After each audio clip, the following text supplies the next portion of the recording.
ناظرین کرام السلام علیکم۔ حضور اکرم صلی اللہ علیہ وآلہ وسلم کی پیدائش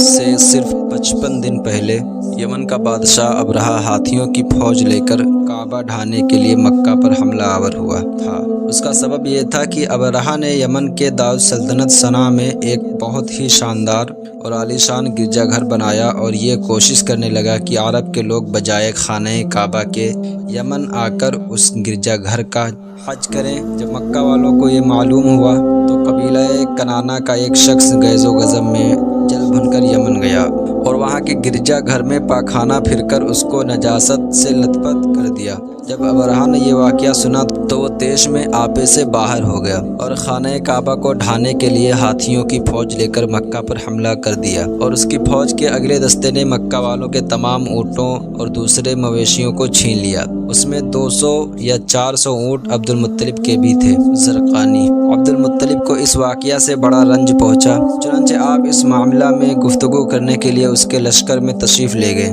جب ابرہہ کو معلوم ہوا کہ قریش کا سردار اس سے ملاقات کرنے کے لیے آیا ہے تو اس نے آپ کو اپنے خیمہ میں بلا لیا، اور جب عبد المطلب کو دیکھا کہ ایک بلند قامت، رعب دار اور نہایت ہی حسین و جمیل آدمی ہیں جن کی پیشانی پر نور نبوت کا جاہ و جلال چمک رہا ہے، تو صورت دیکھتے ہی ابرہہ مرعوب ہو گیا اور بے اختیار تخت شاہی سے اتر کر آپ کی تعظیم و تکریم کے لیے کھڑا ہو گیا اور اپنے برابر بٹھا کر دریافت کیا، کہیے سردار قریش، یہاں آپ کی تشریف آوری کا کیا مقصد ہے؟ عبد المطلب نے جواب دیا کہ ہمارے اونٹ اور بکریاں وغیرہ جو آپ کے لشکر کے سپاہی ہاک لائے ہیں، آپ ان سب مویشیوں کو ہمارے سپرد کر دیجئے۔ یہ سن کر ابرہہ نے کہا، اے سردار قریش، میں تو یہ سمجھتا تھا کہ آپ بہت ہی حوصلہ مند اور شاندار آدمی ہیں، مگر آپ نے مجھ سے اپنے اونٹوں کا سوال کر کے میری نظروں میں اپنا وقار کم کر دیا۔ اونٹ اور بکری کی حقیقت ہی کیا ہے؟ میں تو آپ کے کعبہ کو توڑ پھوڑ کر برباد کرنے کے لیے آیا ہوں، آپ نے اس کے بارے میں کوئی گفتگو نہیں کی۔ عبد المطلب نے کہا کہ مجھے تو اپنے اونٹوں سے مطلب ہے، کعبہ میرا گھر نہیں ہے بلکہ وہ خدا کا گھر ہے، وہ خود اپنے گھر کو بچا لے گا، مجھے کعبہ کی ذرا بھی فکر نہیں ہے۔ یہ سن کر ابرہہ نے اپنے فرعونی لہجہ میں کہنے لگا کہ اے سردار مکہ، سن لیجئے، میں کعبہ کو ڈھا کر اس کی اینٹ سے اینٹ بجا دوں گا اور روئے زمین سے اس کا نام و نشان مٹا دوں گا، کیونکہ مکہ والوں نے میرے گرجا گھر کی بڑی بے حرمتی کی ہے، اس لیے میں اس کا انتقام لینے کے لیے کعبہ کو مسمار کر دینا ضروری سمجھتا ہوں۔ عبد المطلب نے فرمایا کہ پھر آپ جانیں اور خدا جانے، میں آپ سے سفارش کرنے والا کون؟ اس گفتگو کے بعد ابرہہ نے تمام جانوروں کو واپس کر دینے کا حکم دے دیا اور عبد المطلب تمام اونٹوں اور بکریوں کو ساتھ لے کر اپنے گھر چلے آئے اور مکہ والوں سے فرمایا کہ تم لوگ اپنے مال مویشیوں کو لے کر مکہ سے باہر نکل جاؤ اور پہاڑوں کی چوٹیوں پر چڑھ کر دروں میں چھپ کر پناہ لو۔ مکہ والوں سے یہ کہہ کر پھر خود اپنے خاندان کے چند آدمیوں کو ساتھ لے کر خانہ کعبہ میں گئے اور دروازہ کا حلقہ پکڑ کر انتہائی بے قراری اور گریہ وزاری کے ساتھ دربار باری میں اس طرح دعا مانگنے لگے، اے اللہ، بے شک ہر شخص اپنے اپنے گھر کی حفاظت کرتا ہے، لہٰذا تو بھی اپنے گھر کی حفاظت فرما اور صلیب والوں اور صلیب کے پجاریوں کے مقابلہ میں اپنی اطاعت شعاروں کی مدد فرما۔ عبد المطلب نے یہ دعا مانگی اور اپنے خاندان والوں کو ساتھ لے کر پہاڑ کی چوٹی پر چڑھ گئے اور خدا کی قدرت کا جلوہ دیکھنے لگے۔ ابرہہ جب صبح کو کعبہ ڈھانے کے لیے اپنے لشکر جرار اور ہاتھیوں کی قطار کے ساتھ آگے بڑھا اور مقام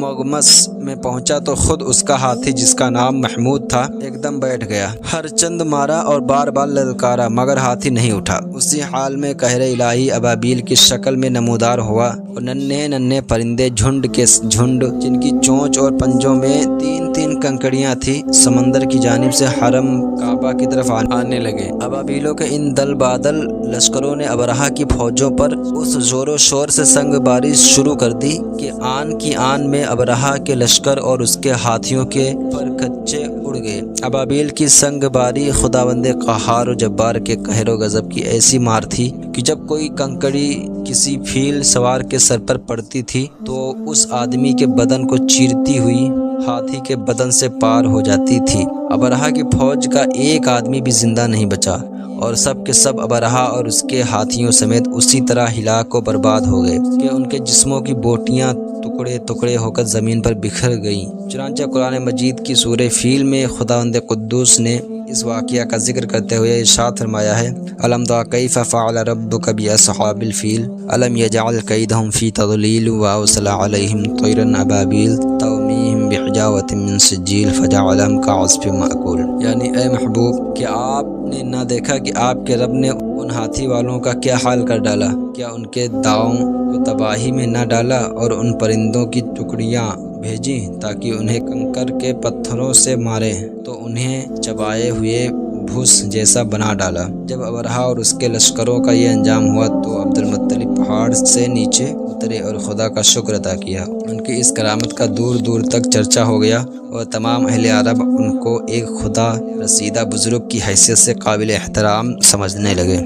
مولود النبی صلی اللہ تعالیٰ علیہ وآلہ وسلم، جس مقدس مکان میں حضور اقدس صلی اللہ تعالیٰ علیہ وآلہ وسلم کی ولادت ہوئی، تاریخ اسلام میں اس مقام کا نام مولود النبی صلی اللہ تعالیٰ علیہ وآلہ وسلم کی پیدائش کی جگہ ہے۔ یہ بہت ہی پاک مقام ہے۔ سلاطین اسلام نے اس مبارک یادگار پر بہت ہی شاندار عمارت بنا دی تھی، جہاں اہل حرمین شریفین اور تمام دنیا سے آنے والے مسلمان دن رات محفل میلاد شریف منعقد کرتے اور صلاۃ و سلام پڑھتے رہتے تھے۔ چنانچہ حضرت شاہ ولی اللہ صاحب محدث دہلوی رحمۃ اللہ علیہ نے اپنی کتاب فیوض الحرمین میں تحریر فرمایا ہے، میں ایک مرتبہ اس محل میلاد شریف میں حاضر ہوا جو مکہ مکرمہ میں 12ویں ربیع الاول کو مولود النبی صلی اللہ تعالیٰ علیہ وآلہ وسلم میں منعقد ہوئی تھی۔ جس وقت ولادت کا ذکر پڑھا جا رہا تھا تو میں نے دیکھا کہ یک بارگی اس مجلس سے کچھ انوار بلند ہوئے۔ میں نے ان انوار پر غور کیا تو معلوم ہوا کہ وہ رحمت الہی اور ان فرشتوں کے انوار تھے جو ایسی محفلوں میں حاضر ہوا کرتے ہیں۔ فیوض الحرمین۔ جب حجاز پر نزدی حکومت کا تسلط ہوا تو مقابر جنہ المعلا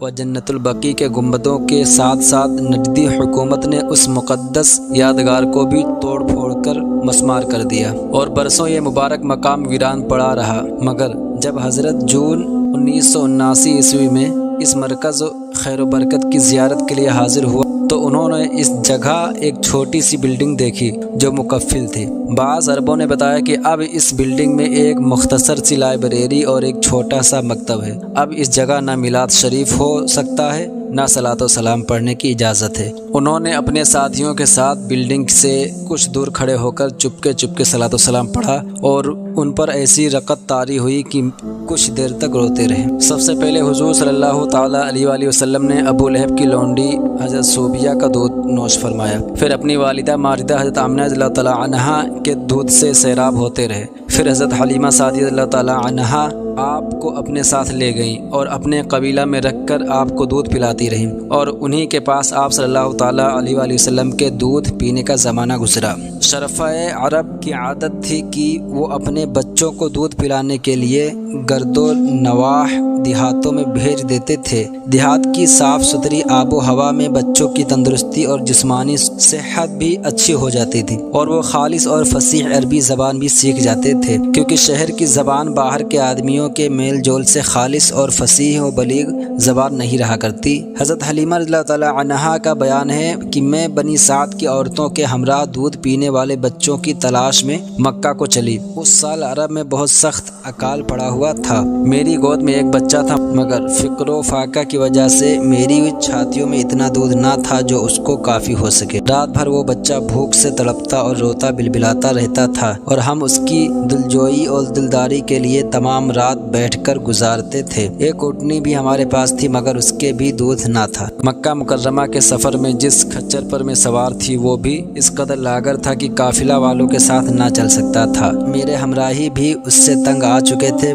بڑی مشکلوں سے یہ سفر طے ہوا۔ جب یہ قافلہ مکہ مکرمہ پہنچا تو جو عورت رسول اللہ عز و جل صلی اللہ تعالیٰ علیہ وآلہ وسلم کو دیکھتی اور وہ یہ سنتی کہ یہ یتیم ہیں تو کوئی عورت آپ کو لینے کے لیے تیار نہیں ہوتی تھی، کیونکہ بچے کے یتیم ہونے کے سبب سے زیادہ انعام و اکرام ملنے کی امید نہیں تھی۔ ادھر حضرت حلیمہ سعدیہ رضی اللہ تعالیٰ عنہا کی قسمت کا ستارہ سریا سے زیادہ بلند اور چاند سے زیادہ روشن تھا۔ ان کے دودھ کی کمی ان کے لیے رحمت کی زیادتی کا باعث بن گئی، کیونکہ دودھ کم دیکھ کر کسی نے ان کو اپنا بچہ دینا گوارا نہ کیا۔ حضرت حلیمہ سعدیہ رضی اللہ تعالیٰ عنہا نے اپنے شوہر حارث بن عبد العزیٰ سے کہا کہ یہ تو اچھا نہیں معلوم ہوتا کہ میں خالی ہاتھ واپس جاؤں، اس سے تو بہتر یہی ہے کہ میں اس یتیم ہی کو لے چلوں۔ شوہر نے اس کو منظور کر لیا اور حضرت حلیمہ رضی اللہ تعالی عنہا اس در یتیم کو لے کر آئیں، جس سے صرف حضرت حلیمہ رضی اللہ تعالی عنہا اور حضرت آمنہ رضی اللہ تعالی عنہا ہی کے گھر میں نہیں بلکہ کائنات عالم کے مشرق و مغرب میں اجالا ہونے والا تھا۔ یہ خداوند قدوس کا فضل عظیم ہی تھا کہ حضرت حلیمہ رضی اللہ تعالی عنہا کی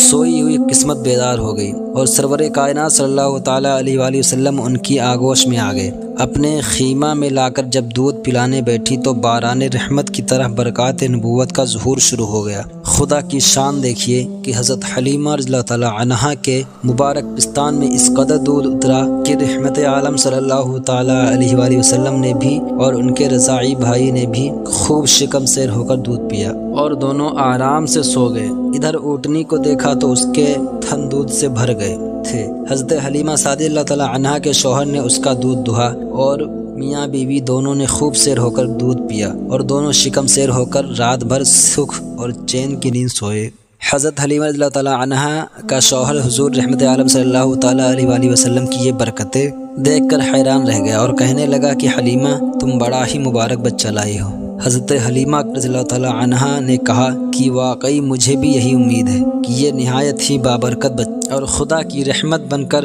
ہم کو ملا ہے اور مجھے یہی توقع ہے کہ اب ہمارا گھر خیر و برکت سے بھر جائے گا۔ حضرت حلیمہ رضی اللہ تعالی عنہا فرماتی ہیں کہ اس کے بعد ہم رحمت عالم صلی اللہ تعالی علیہ وآلہ وسلم کو اپنی گود میں لے کر مکہ مکرمہ سے اپنے گاؤں کی طرف روانہ ہوئے تو میرا وہی خچر اب اس قدر تیز چلنے لگا کہ کسی کی سواری اس کے قریب کو نہیں پہنچتی تھی۔ قافلہ کی عورتیں حیران ہو کر مجھ سے کہنے لگی، اے حلیمہ سعدیہ رضی اللہ تعالی عنہا، کیا یہ وہی خچر ہے جس پر تم سوار ہو کر آئی تھی یا کوئی دوسرا تیز رفتار خچر تم نے خرید لیا ہے؟ الغرض ہم اپنے گھر پہنچے، وہاں سخت قحط پڑا ہوا تھا، تمام جانوروں کے تھن میں دودھ خشک ہو چکے تھے، لیکن میرے گھر میں قدم رکھتے ہی میری بکریوں کے تھن دودھ سے بھر گئے۔ اب روزانہ میری بکریاں جب چراگاہ سے گھر واپس آتی تو ان کے تھن دودھ سے بھرے ہوئے ہوتے، حالانکہ پوری بستی میں اور کسی کو اپنے جانوروں کا ایک قطرہ دودھ نہیں ملتا تھا۔ میرے قبیلے والوں نے اپنے چرواہوں سے کہا کہ تم لوگ بھی اپنے جانوروں کو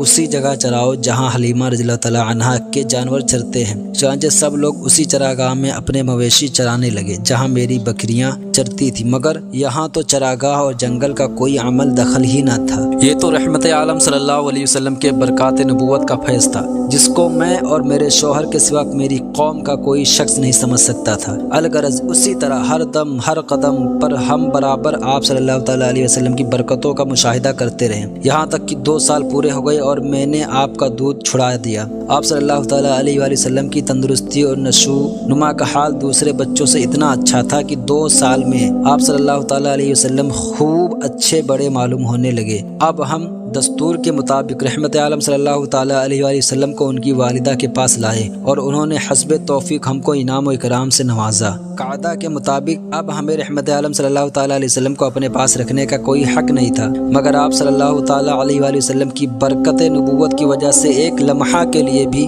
ہم کو آپ صلی اللہ تعالی علیہ وآلہ وسلم کی جدائی گوارا نہیں تھی۔ عجیب اتفاق کہ اس سال مکہ معظمہ میں وبائی بیماری پھیلی ہوئی تھی، چنانچہ ہم نے اس وبائی بیماری کا بہانہ کر کے حضرت بی بی آمنہ رضی اللہ تعالی عنہا کو رضامند کر لیا اور پھر ہم رحمت عالم صلی اللہ تعالی علیہ وآلہ وسلم کو واپس اپنے گھر لے آئے اور پھر ہمارا مکان رحمتوں اور برکتوں کی کان بن گیا اور آپ ہمارے پاس نہایت خوش و خرم ہو کر رہنے لگے۔ جب آپ صلی اللہ تعالی علیہ وسلم کچھ بڑے ہوئے تو گھر سے باہر نکلتے اور دوسرے لڑکوں کو کھیلتے ہوئے دیکھتے، مگر خود ہمیشہ ہر قسم کے کھیل کود سے علیحدہ رہے۔ ایک روز مجھ سے کہنے لگے کہ اماں جان، میرے دوسرے بھائی بہن دن بھر نظر نہیں آتے، یہ لوگ ہمیشہ صبح اٹھ کر روزانہ کہاں چلے جاتے ہیں؟ میں نے کہا یہ لوگ بکریاں چرانے چلے جاتے ہیں۔ یہ سن کر آپ نے فرمایا، مادر مہربان، آپ مجھے بھی میرے بھائی بہنوں کے ساتھ بھیجا کیجیے۔ چنانچہ آپ صلی اللہ تعالی علیہ وآلہ وسلم کے اصرار سے مجبور ہو کر آپ کو حضرت حلیمہ رضی اللہ تعالی عنہا نے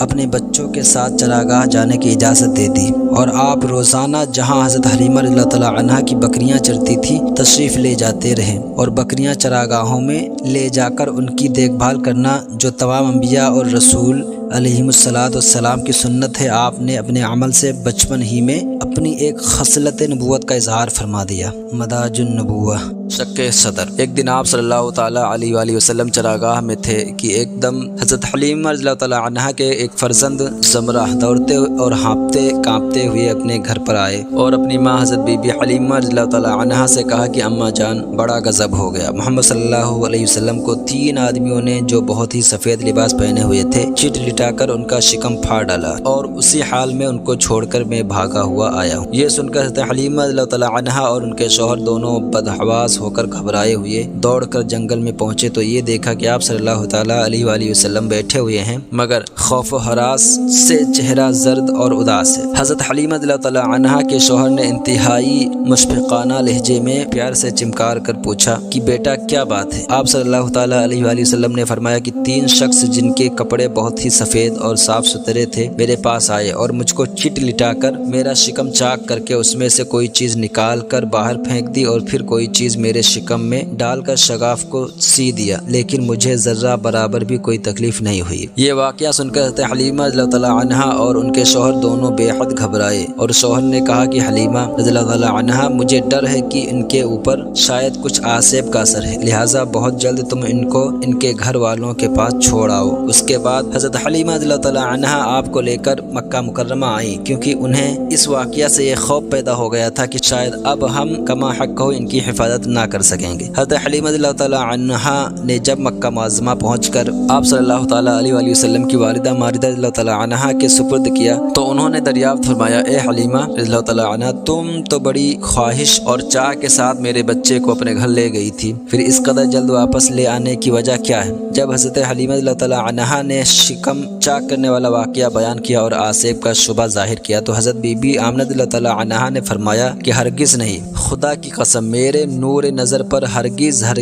کبھی بھی کسی جن یا شیطان کا عمل دخل نہیں ہو سکتا، میرے بیٹے کی بڑی شان ہے۔ پھر ایام حمل اور وقت ولادت کے حیرت انگیز واقعات سنا کر حضرت حلیمہ رضی اللہ تعالیٰ عنہا کو مطمئن کر دیا اور حضرت حلیمہ رضی اللہ تعالیٰ عنہا آپ صلی اللہ تعالیٰ علیہ وآلہ وسلم کو آپ کی والدہ ماردہ کے سپرد کر کے اپنے گاؤں میں واپس چلی آئیں اور آپ صلی اللہ تعالیٰ علیہ وآلہ وسلم اپنی والدہ ماردہ کی آغوش تربیت میں پرورش پانے لگے۔ مداج النبوہ شق صدر کتنی بار ہوا؟ حضرت مولانا شاہ عبدالعزیز صاحب محدث دہلوی رحمۃ اللہ علیہ نے سورہ علم نشرہ کی تفسیر میں فرمایا ہے کہ 4 مرتبہ آپ صلی اللہ تعالیٰ علیہ وآلہ وسلم کا مقدس سینہ چاک کیا گیا اور اس میں نور و حکمت کا خزینہ بھرا گیا۔ پہلی مرتبہ جب آپ صلی اللہ تعالیٰ علیہ وآلہ وسلم حضرت حلیمہ رضی اللہ تعالیٰ عنہا کے گھر تھے جن کا ذکر ہو چکا، اس کی حکمت یہ تھی کہ حضور صلی اللہ تعالیٰ علیہ وآلہ وسلم ان وسوسوں اور خیالات سے محفوظ رہیں جن میں بچے مبتلا ہو کر کھیل کود اور شرارتوں کی طرف مائل ہو جاتے ہیں۔ دوسری بار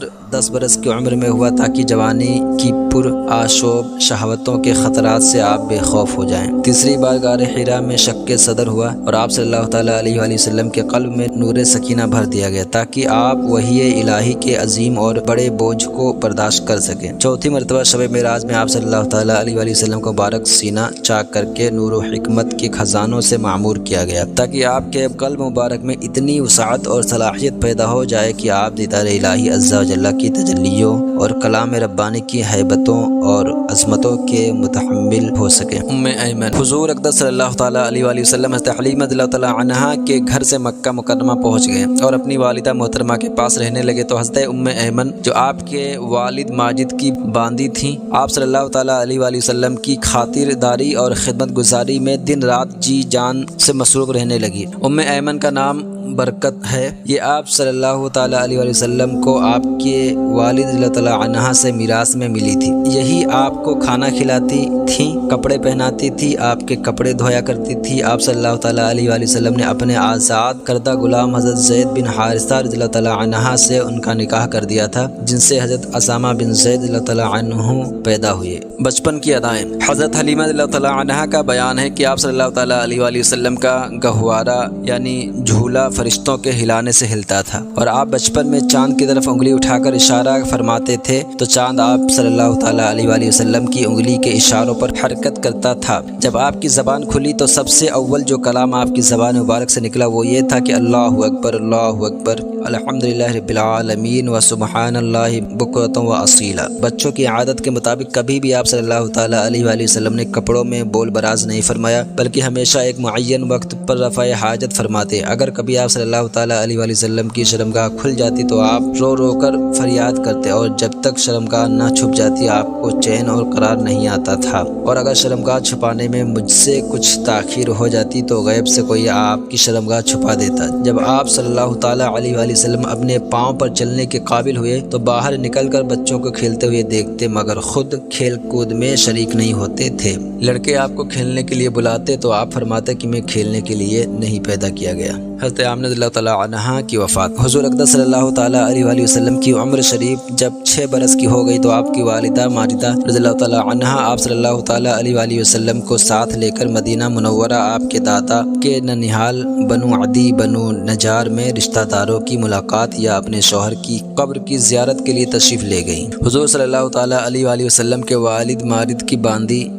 ایمن بھی اس سفر میں آپ کے ساتھ تھی۔ وہاں سے واپسی پر ابوا نامی گاؤں میں حضرت بی بی آمنہ رضی اللہ تعالیٰ عنہا کی وفات ہو گئی اور وہ وہیں مدفون ہوئی۔ والد ماجد کا سایہ تو ولادت سے پہلے ہی اٹھ چکا تھا، اب والدہ ماجدہ کی آغوش شفقت کا خاتمہ بھی ہو گیا، لیکن حضرت بی بی آمنہ رضی اللہ تعالیٰ عنہا کا یہ در یتیم جس آغوش رحمت میں پرورش پا کر پروان چڑھنے والا ہے، وہ ان سب ظاہری اسباب تربیت سے بے نیاز ہے۔ حضرت بی بی آمنہ رضی اللہ تعالیٰ عنہا کی وفات کے بعد حضرت ایمن رضی اللہ تعالیٰ عنہا آپ صلی اللہ تعالیٰ علیہ وآلہ وسلم کو مکہ مکرمہ لائی اور آپ کے دادا عبد المطلب کے سپرد کیا، اور دادا نے آپ کو اپنی آغوش تربیت میں انتہائی شفقت و محبت کے ساتھ پرورش کیا، اور حضرت ایمن رضی اللہ تعالیٰ عنہا آپ کی خدمت کرتی رہیں۔ جب آپ صلی اللہ تعالیٰ علیہ وآلہ وسلم کی عمر شریف 8 برس کی ہو گئی تو آپ کے دادا عبد المطلب کا بھی انتقال ہو گیا۔ عبد المطلب کی وفات کے بعد آپ صلی اللہ تعالیٰ علیہ وآلہ وسلم کے چچا ابو طالب نے آپ کو اپنی آغوش تربیت میں لے لیا، اور حضور صلی اللہ تعالیٰ علیہ وآلہ وسلم کی نیک خصلتوں اور دل لبھا دینے والی بچپن کی پیاری پیاری اداؤں نے ابو طالب کو آپ صلی اللہ تعالیٰ علیہ وآلہ وسلم کو ایسا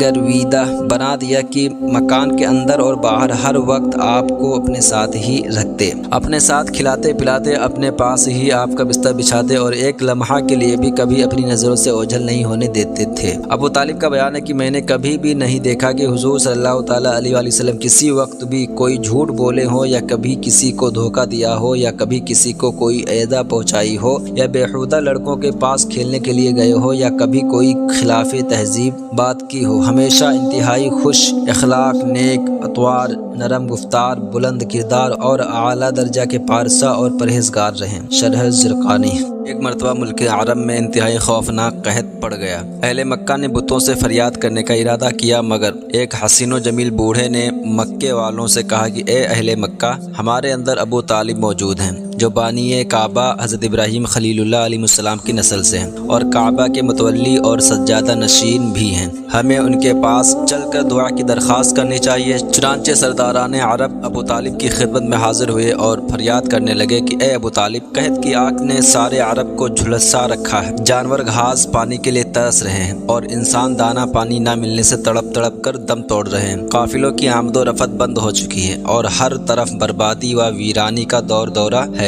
آپ بارش کے لیے دعا کیجیے۔ اہل عرب کی فریاد سن کر ابو طالب کا دل بھر آیا، اور حضور صلی اللہ تعالیٰ علیہ وآلہ وسلم کو اپنے ساتھ لے کر حرم کعبہ میں گئے، اور حضور صلی اللہ تعالیٰ علیہ وآلہ وسلم کو دیوار کعبہ سے ٹیک لگا کر بٹھا دیا اور دعا مانگنے میں مشغول ہو گئے۔ درمیان میں دعا میں حضور صلی اللہ تعالیٰ علیہ وآلہ وسلم نے اپنی انگشت مبارک کو آسمان کی طرف اٹھا دیا۔ ایک دم چاروں طرف سے بدلیاں نمودار ہوئیں، اور فوراً ہی اس زور کا باران رحمت برسا کہ عرب کی زمین سیراب ہو گئی۔ جنگلوں اور میدانوں میں ہر طرف پانی ہی پانی نظر آنے لگا۔ چٹیل میدانوں کی زمینیں سرسبز و شاداب ہو گئیں، قحط دفع ہو گیا اور اکال کٹ گیا، اور سارا عرب خوشحال اور نہال ہو گیا۔ چنانچہ ابو طالب نے اپنے اس طویل قصیدہ میں، جس کو انہوں نے حضور اقدس صلی اللہ تعالیٰ علیہ وآلہ وسلم کی مدح میں نظم کیا ہے، اس واقعہ کو ایک شعر میں اس طرح ذکر کیا ہے: وہ حضور صلی اللہ علیہ وسلم ایسے گورے رنگ والے ہیں کہ ان کے رخ انور کے ذریعے بدلی سے بارش طلب کی جاتی ہے۔ وہ یتیموں کا ٹھکانہ اور بیواؤں کے نگہبان ہیں۔ زرقانی۔ حضور اقدس صلی اللہ تعالیٰ علیہ وآلہ وسلم کا لقب امی ہے۔ اس لفظ کے دو معنی ہیں، یا تو یہ ام القریٰ کی طرف نسبت ہے، ام القریٰ مکہ مکرمہ کا لقب ہے، لہٰذا امی کے معنی مکہ مکرمہ کے رہنے والے یا امی کے یہ معنی ہے کہ آپ نے دنیا میں کسی انسان سے لکھنا پڑھنا نہیں سیکھا۔ یہ حضور اقدس صلی اللہ تعالیٰ علیہ وآلہ وسلم کا بہت ہی عظیم شان معجزہ ہے کہ دنیا میں کسی نے بھی آپ کو نہیں پڑھایا لکھایا، مگر خداوند قدوس نے آپ کو اس قدر علم عطا فرمایا کہ آپ کا سینہ اولین و آخرین کے علوم و معارف کا خزینہ بن گیا، اور آپ پر ایسی کتاب نازل ہوئی جس کی شان تبیان لکل شیء، ہر چیز کا روشن بیان ہے۔ حضرت مولانا جامی رحمۃ اللہ تعالیٰ علیہ نے کیا خوب فرمایا ہے، میرے محبوب صلی اللہ تعالیٰ علیہ وآلہ وسلم نہ کبھی مکتب میں گئے نہ لکھنا سیکھا، مگر اپنے چشم و ابرو کے اشارہ سے سینکڑوں مدرسوں کو سبق پڑھا دیا۔ ظاہر ہے کہ جس کا استاد اور تعلیم دینے والا خلاق عالم جل جلالہ ہو، بھلا اس کو کسی اور استاد سے تعلیم حاصل کرنے کی کیا ضرورت ہوگی۔ آپ صلی اللہ علیہ وسلم کے امی لقب ہونے کا حقیقی راز کیا ہے، اس کو تو خداوند عالم الغیوب کے سوا اور کون بتا سکتا ہے، لیکن بظاہر اس میں چند حکمتیں اور فوائد معلوم ہوتے ہیں۔ اول یہ کہ تمام دنیا کو علم و حکمت سکھانے والے حضور اقدس صلی اللہ تعالیٰ علیہ وآلہ وسلم ہو، اور آپ صلی اللہ تعالیٰ علیہ وآلہ وسلم کا استاد صرف خداوند عالم ہی ہو، کوئی انسان آپ کا استاد نہ ہوتا کہ کبھی کوئی یہ نہ کہہ سکے کہ پیغمبر تو میرا پڑھایا ہوا شاگرد۔ دو یہ کہ کوئی شخص کبھی یہ خیال نہ کر سکے کہ فلاں آدمی حضور صلی اللہ تعالیٰ علیہ وآلہ وسلم کا استاد تھا تو شاید وہ حضور صلی اللہ تعالیٰ علیہ وآلہ وسلم سے زیادہ علم والا ہوگا۔ حضور صلی اللہ تعالیٰ علیہ وآلہ وسلم کے بارے میں کوئی یہ وہم بھی نہ کر سکے کہ حضور صلی اللہ تعالیٰ علیہ وآلہ وسلم چونکہ پڑھے لکھے آدمی تھے، اس لیے انہوں نے خود ہی قرآن کی آیتوں کو اپنی طرف سے بنا کر پیش کیا ہے، اور قرآن انہی کا بنایا ہوا کلام ہے۔ چہارم جب حضور صلی اللہ تعالیٰ علیہ وآلہ وسلم ساری دنیا کو کتاب و حکمت کی تعلیم دیں تو کوئی یہ نہ کہہ سکے کہ پہلی اور پرانی کتابوں کو دیکھ کر اس قسم کی انمول اور انقلاب آفری تعلیمات دنیا کے سامنے پیش کر رہے ہیں۔ پنجم اگر حضور صلی اللہ تعالیٰ علیہ وآلہ وسلم کا کوئی استاد ہوتا تو آپ کو اس کی تعظیم کرنی پڑتی، حالانکہ حضور صلی اللہ تعالیٰ علیہ وآلہ وسلم کو خالق کائنات نے اس لیے پیدا فرمایا تھا کہ سارا عالم آپ صلی اللہ تعالیٰ علیہ وآلہ وسلم کی تعظیم کرے، اس لیے حضرت حق جل شانہ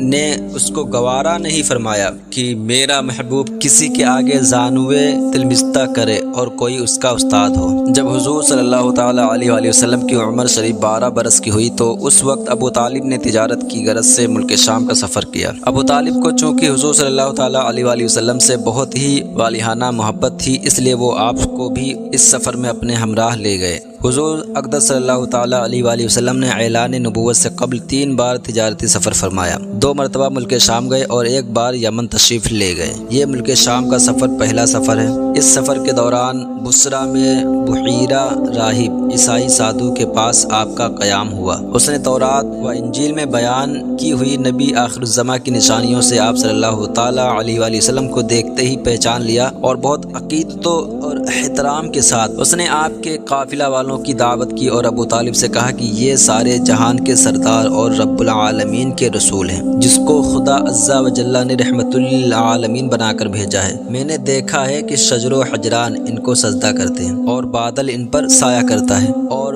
ان کے دونوں شانوں کے درمیان مہر نبوت ہے، اس لیے تمہارے اور ان کے حق میں یہی بہتر ہوگا کہ اب تم ان کو لے کر آگے نہ جاؤ اور اپنا مال تجارت یہیں فروخت کر کے بہت جلد مکہ چلے جاؤ، کیونکہ ملک شام میں یہودی لوگ ان کے بہت بڑے دشمن ہیں، وہاں پہنچتے ہی وہ لوگ ان کو شہید کر ڈالیں گے۔ بحیرہ راہب کے کہنے پر ابو طالب کو خطرہ محسوس ہونے لگا، چنانچہ انہوں نے وہیں اپنی تجارت کا مال فروخت کر دیا اور بہت جلد حضور صلی اللہ تعالیٰ علیہ وآلہ وسلم کو اپنے ساتھ لے کر مکہ مکرمہ واپس آ گئے۔ بحیرہ راہب نے چلتے وقت انتہائی عقیدت کے ساتھ آپ کو سفر کا کچھ توشہ بھی دیا۔ ترمذی جلد 2۔ اسلام سے پہلے عربوں میں لڑائیوں کا ایک طویل سلسلہ جاری تھا۔ انہی لڑائیوں میں سے ایک مشہور لڑائی جنگ فجار کے نام سے مشہور ہے۔ عرب کے لوگ ذوالقعدہ، ذوالحجہ، محرم اور رجب ان 4 مہینوں کا بے حد احترام کرتے تھے اور ان مہینوں میں لڑائی کرنے کو گناہ جانتے تھے، یہاں تک کہ عام طور پر ان مہینوں میں لوگ تلواروں کو میان میں رکھ دیتے اور نیزوں کی